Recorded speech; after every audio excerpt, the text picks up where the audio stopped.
भारतीय railway board की सूचना एवं प्रचार के कार्यकारी निदेशक दिलीप कुमार ने कहा, हमारे पास पहले से ही देश भर में 156 वंदे भारत एक्सप्रेस सेवाएं और 8 नई सेवाओं के जुड़ने से अब कुल 164 हो जाएंगी।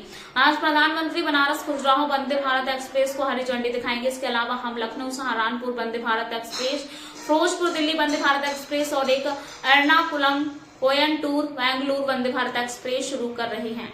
वंदे Bharat express, Firozpur Delhi Vande Bharat express and one Ernakulam Coimbatore Bangalore Vande Bharat Express. So these 4 new trains are being introduced today by Indian Railways. So second one in Hindi, sir क्या बदलाव वंदे भारत में हो रहे हैं? लगातार वंदे भारत फ्लैग ऑफ हो रहा है, कई फ्लैग ऑफ हो चुके हैं, आने वाले दिनों में भी प्रस्तावित है और अभी फ्लैग ऑफ हो रहा है।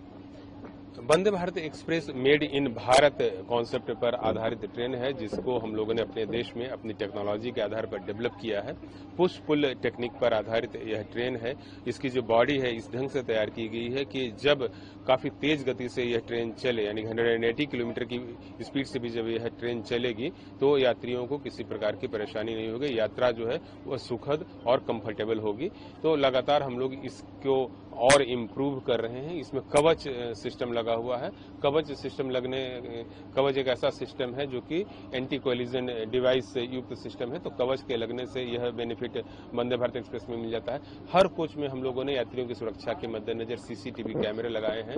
हर कोच में हम लोगों ने एक टॉक बैक यूनिट लगाई है, जिसकी मदद से ट्रेन पायलट या ट्रेन मैनेजर से आप बातचीत कर सकते हैं। तो ये तमाम किस्म के जो सुविधाएं हैं वो इस वंदे भारत एक्सप्रेस में उपलब्ध कराई गई है। दो सांस्कृतिक जगह है, एक काशी हो गया वाराणसी और दूसरा खजुराहो। ऐसी कनेक्टिविटी सांस्कृतिक जगहों पे, रिलीजियस जगहों पे की जा रही है। एक एर्नाकुलम भी जाता है।